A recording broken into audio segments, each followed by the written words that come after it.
So for anybody that's trying to break into the world of media and are trying to work at stations like Fox News, 11, what advice do you have for them, just being a new kid coming in?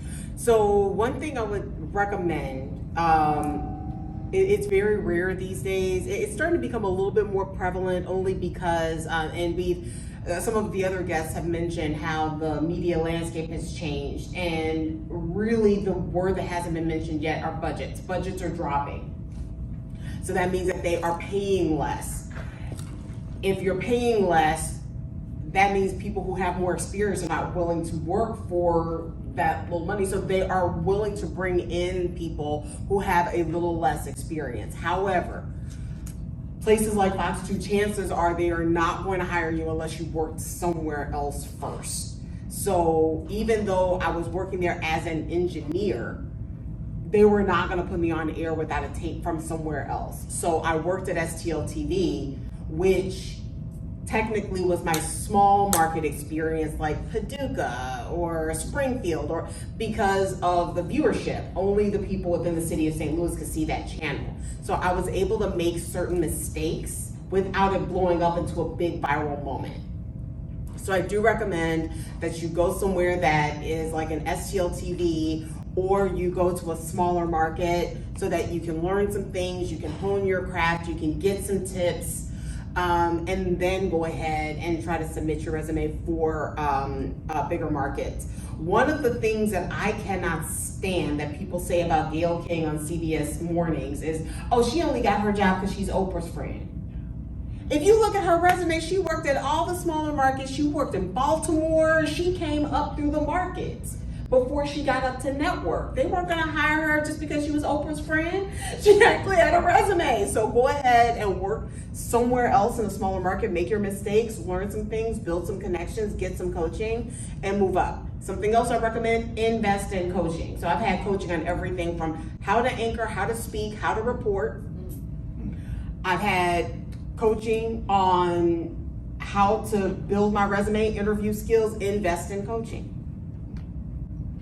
It'll cost some money, but it's worth it. So as a news anchor, what are the differences between anchoring in St. Louis and a bigger market like Philadelphia? I would say not much. The standards are going to be high no matter where you work.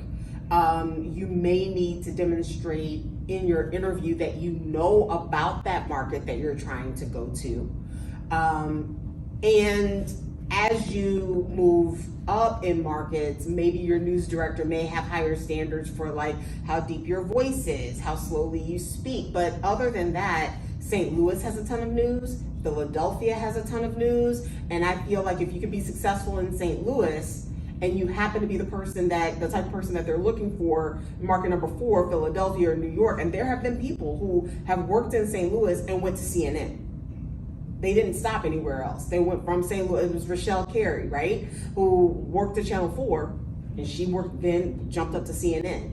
So as long as you have high standards for the type of work that you do, you understand the tenets of journalism, and you can make deadlines very well in advance, chances are you can move up pretty quickly.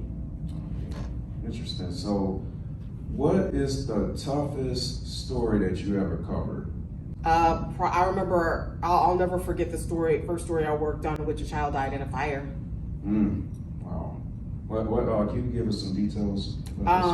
It was a multi-story, I think a 3-story house. We got there and we did not know the status of the child yet.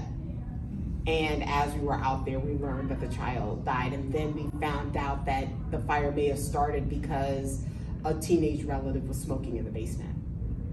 So trying to hold it all together, the injustice of all that, even feeling for the teenage family member, knowing that they would have to carry this for the rest of their lives, that was pretty tough. But you cannot...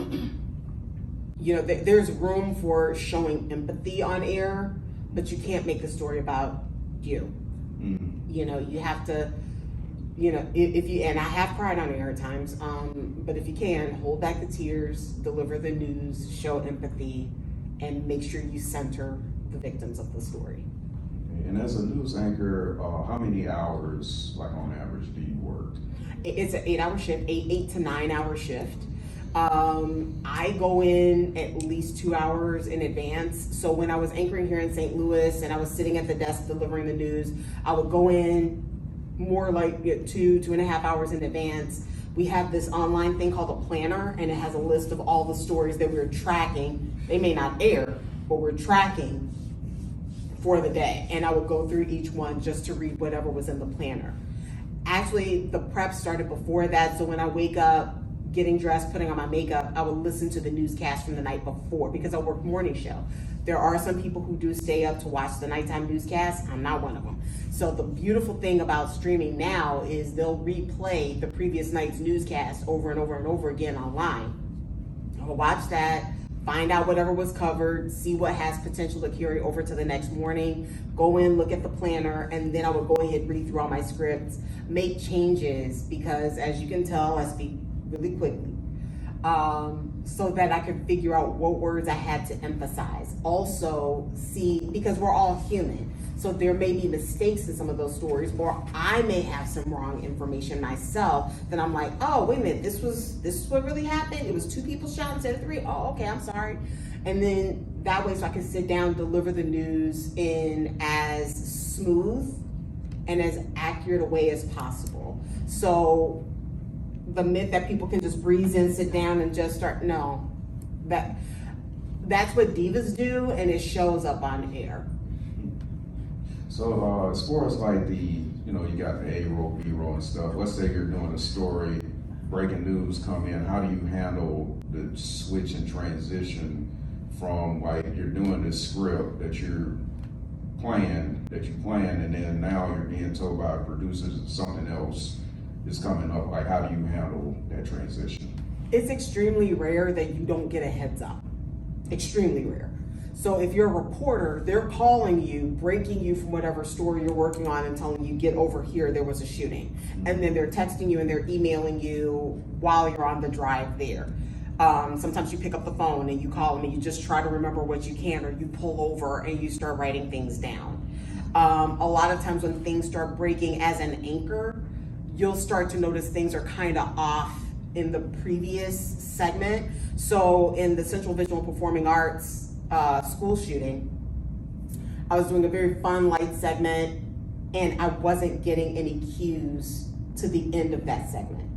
The producer was very new and she was very soft-spoken. I thought maybe that was why. But then when we got to the commercial break, then she said, she got my ears, Kim, something's happening. There may be a school shooting, and that told me to instantly change, and it told me to get to the desk. So I had 2 or 3 minutes before we went to air, and then I'm getting all this information in.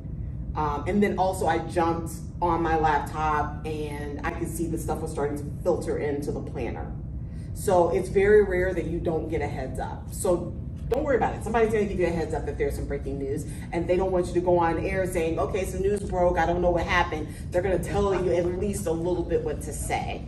And then you'll have the opportunity to log into your social media, start sending texts to your contacts, and to try to get more information in as the day goes on. Well, Ms. Hudson, to wrap this up, how can people contact you? Please feel free to send me a text anytime at 314-252-1597. Send me a text anytime, 314-252-1597. And my email is khudson with a D, khudsonmedia@gmail.com. All right, well, Kim Hudson, it was a pleasure to meet you again. And this time I'm not gonna forget your cell phone. Please don't, Marcus. I appreciate it. All right.